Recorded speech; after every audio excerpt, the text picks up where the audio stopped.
2 Tawari pasal 21 ayat 12 sampai pasal 24 ayat 16.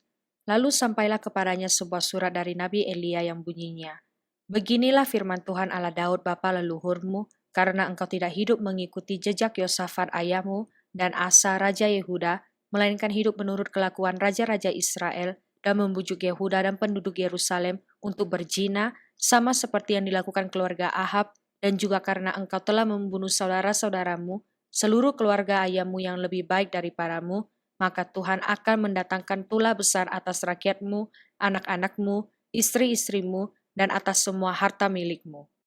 Dan engkau sendiri akan menderita penyakit yang dahsyat, suatu penyakit usus hingga selang beberapa waktu ususmu keluar oleh karena penyakit itu.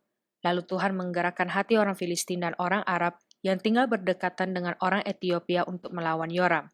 Maka mereka maju melawan Yehuda, memasukinya dan mengangkut segala harta milik yang terdapat di dalam istana raja sebagai jarahan, juga anak-anak dan istri-istrinya, sehingga tidak ada seorang anak yang tinggal padanya kecuali Yoahas, anaknya yang bungsu. Sesudah semuanya ini, Tuhan menulahinya dengan penyakit usus yang tidak dapat sembuh. Beberapa waktu berselang, kira-kira sesudah lewat 2 tahun, keluarlah ususnya karena penyakitnya itu, lalu ia mati dengan penderitaan yang hebat.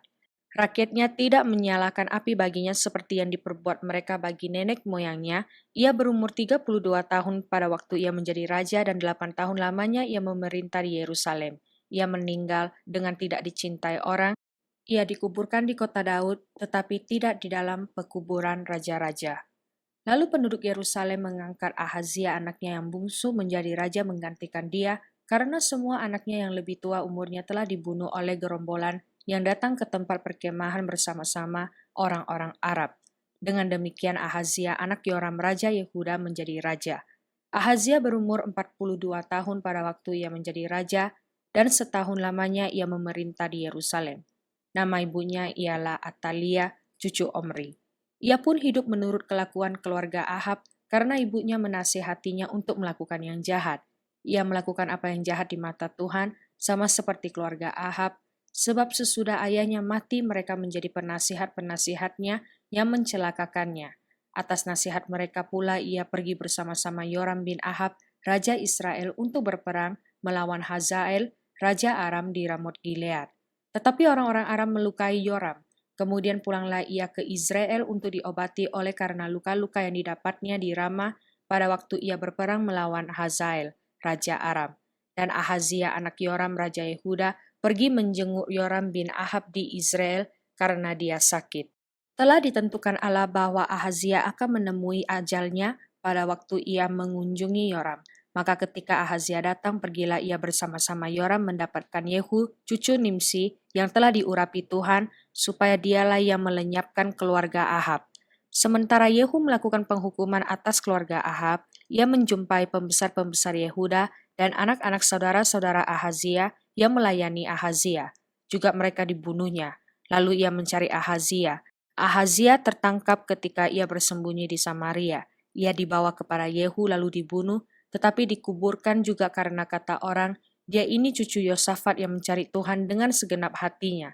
Dari keluarga Ahazia tidak ada lagi yang sanggup memerintah. Ketika Atalia, ibu Ahazia melihat bahwa anaknya sudah mati, maka bangkitlah ia membinasakan semua keturunan raja dari kaum Yehuda. Tetapi Yosabat, anak perempuan raja, mengambil Yoas bin Ahazia, menculik dia dari tengah-tengah anak-anak raja yang hendak dibunuh itu, memasukkan dia dengan inang penyusunya ke dalam gudang tempat tidur.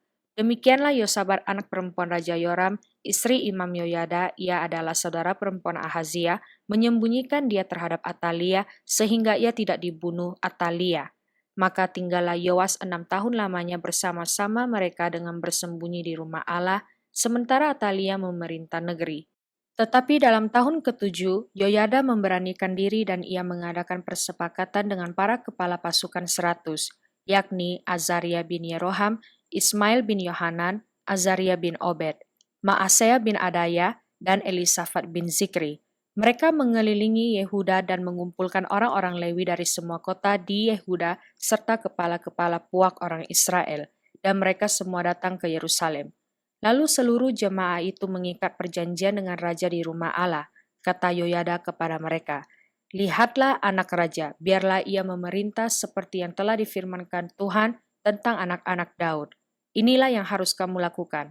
Sepertiga dari kamu, yakni yang selesai bertugas pada hari Sabat, baik imam maupun orang Lewi, haruslah menjadi penunggu pintu. Sepertiga lagi haruslah berada di istana raja, dan sepertiga pula di pintu gerbang dasar. Sedang seluruh rakyat haruslah berada di pelataran rumah Tuhan. Siapapun tidak boleh memasuki rumah Tuhan selain daripada para imam dan orang-orang Lewi yang bertugas. Mereka boleh masuk karena mereka kudus, tetapi seluruh rakyat haruslah mentaati peraturan Tuhan. Dalam pada itu, orang-orang Lewi haruslah mengelilingi raja dari segala penjuru, masing-masing dengan senjatanya di tangannya, dan siapa yang memasuki rumah itu haruslah dibunuh. Dan baiklah, kamu menyertai raja setiap kali ia keluar atau masuk. Orang-orang Lewi dan seluruh Yehuda melakukan tepat seperti yang diperintahkan Imam Yoyada.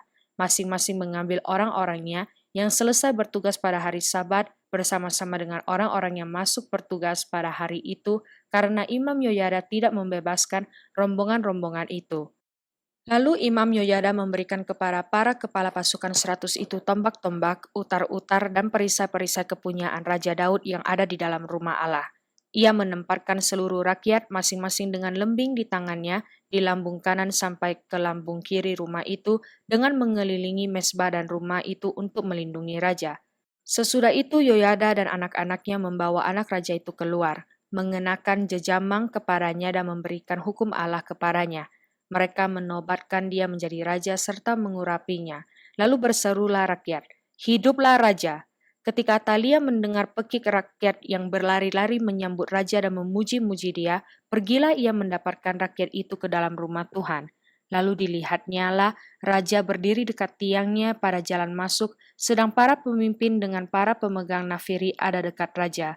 Dan seluruh rakyat negeri bersukaria sambil meniup nafiri, sedang para penyanyi dengan alat-alat musik mereka memimpin nyanyian puji-pujian. Maka Atalia mengoyakkan pakaiannya sambil berkata, "Kianat, kianat." Tetapi Imam Yoyada menyuruh keluar para kepala pasukan 100, yakni orang-orang yang mengepalai tentara.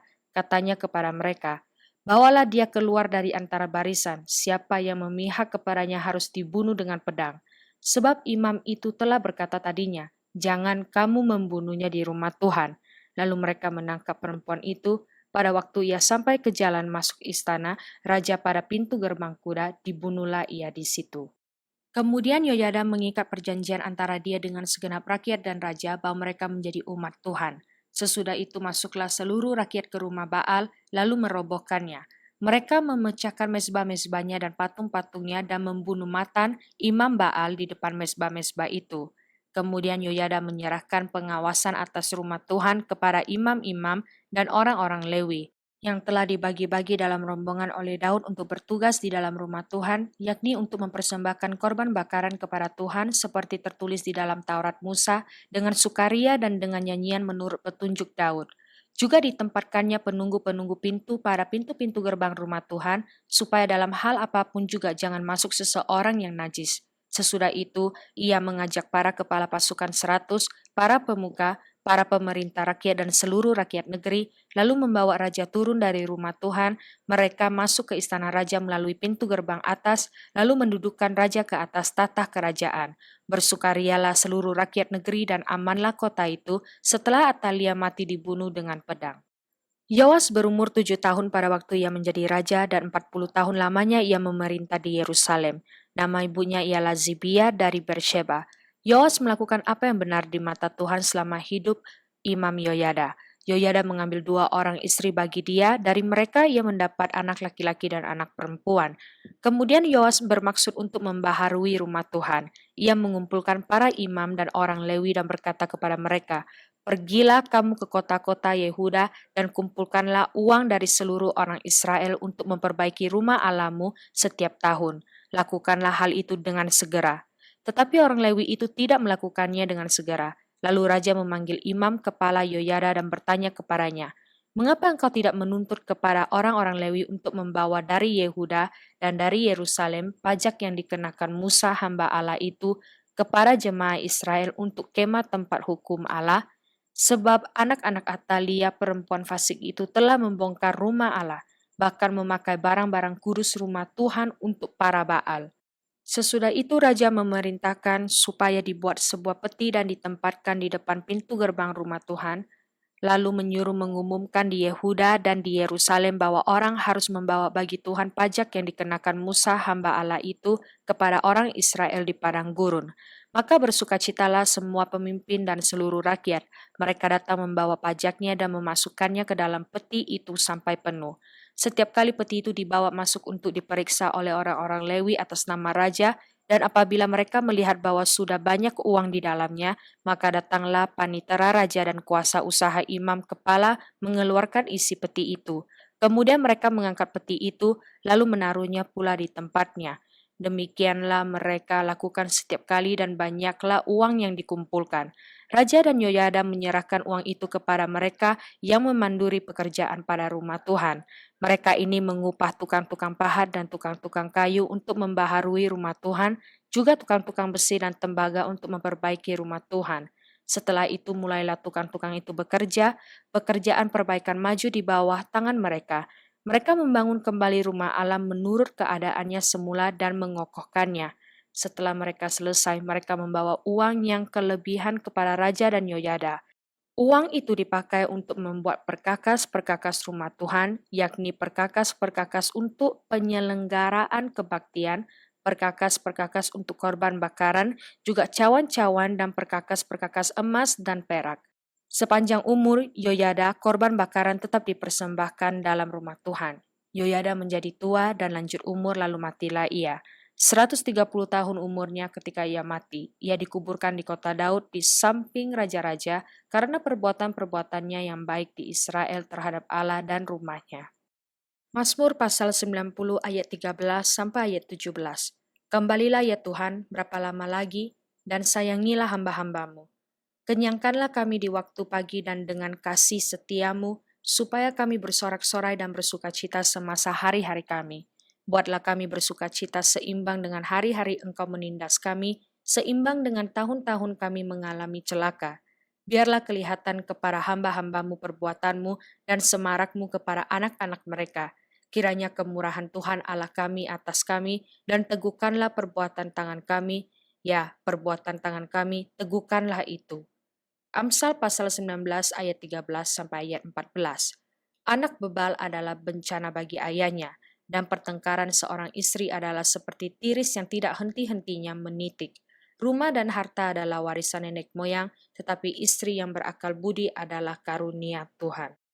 Kisah para Rasul pasal 27 ayat 9 sampai ayat 29. Sementara itu sudah banyak waktu yang hilang, waktu puasa sudah lampau dan sudah berbahaya untuk melanjutkan pelayaran. Sebab itu Paulus memperingatkan mereka katanya, "Saudara-saudara, aku lihat bahwa pelayaran kita akan mendatangkan kesukaran-kesukaran dan kerugian besar, bukan saja bagi muatan dan kapal tetapi juga bagi nyawa kita." Tetapi perwira itu lebih percaya kepada jurumudi dan nakota daripada kepada perkataan Paulus. Karena pelabuhan itu tidak baik untuk tinggal di situ selama musim dingin, maka kebanyakan dari mereka lebih setuju untuk berlayar terus dan mencoba mencapai kota Phoenix untuk tinggal di situ selama musim dingin. Kota Phoenix adalah sebuah pelabuhan pulau Kreta yang terbuka ke arah barat daya dan ke arah barat laut. Pada waktu itu angin sepoi-sepoi bertiup dari selatan. Mereka menyangka bahwa maksud mereka sudah tentu akan tercapai. Mereka membongkar sau, lalu berlayar dekat sekali menyusur pantai Kreta. Tetapi tidak berapa lama kemudian turunlah dari arah pulau itu angin badai yang disebut angin timur laut. Kapal itu dilandanya dan tidak tahan menghadapi angin halawan. Karena itu kami menyerah saja dan membiarkan kapal kami terombang-ambing. Kemudian kami hanyut sampai ke pantai sebuah pulau kecil bernama Kauda, dan di situ dengan susah payah kami dapat menguasai sekoci kapal itu. Dan setelah sekoci itu dinaikkan ke atas kapal, mereka memasang alat-alat penolong dengan meliliti kapal itu dengan tali. Dan karena takut terdampar di beting Sirtis, mereka menurunkan layar dan membiarkan kapal itu terapung-apung saja. Karena kami sangat hebat diombang-ambingkan angin badai, maka pada keesokan harinya mereka mulai membuang muatan kapal ke laut. Dan pada hari yang ketiga mereka membuang alat-alat kapal dengan tangan mereka sendiri. Setelah beberapa hari lamanya baik matahari maupun bintang-bintang tidak kelihatan, dan angin badai yang dahsyat terus-menerus mengancam kami, akhirnya putuslah segala harapan kami untuk dapat menyelamatkan diri kami. Dan karena mereka beberapa lamanya tidak makan, berdirilah Paulus di tengah-tengah mereka dan berkata, "Saudara-saudara, jika sekiranya nasihatku dituruti supaya kita jangan berlayar dari kereta, kita pasti terpelihara dan kesukaran dan kerugian ini, tetapi sekarang juga dalam kesukaran ini aku menasihatkan kamu supaya kamu tetap bertabah hati, sebab tidak seorang pun di antara kamu yang akan binasa kecuali kapal ini. Karena tadi malam seorang malaikat dari Allah, yaitu dari Allah yang aku sembah sebagai miliknya, berdiri di sisiku, dan ia berkata, 'Jangan takut, Paulus, engkau harus menghadap Kaisar. Dan sesungguhnya oleh karunia Allah, maka semua orang yang ada bersama-sama dengan engkau di kapal ini akan selamat karena engkau. Sebab itu, tabahkanlah hatimu, saudara-saudara, karena aku percaya kepada Allah bahwa semuanya pasti terjadi sama seperti yang dinyatakan kepadaku. Namun kita harus mendamparkan kapal ini di salah satu pulau.' Malam yang ke-14 sudah tiba dan kami masih tetap terombang-ambing di Laut Adria. Tetapi kira-kira tengah malam anak-anak kapal merasa bahwa mereka telah dekat daratan. Lalu mereka mengulurkan batu duga dan ternyata air di situ 20 depa dalamnya. Setelah maju sedikit mereka menduga lagi dan ternyata 15 depa. Dan karena takut bahwa kami akan terkandas di salah satu batu karang, mereka membuang 4 sauh di buritan dan kami sangat berharap mudah-mudahan hari lekas siang.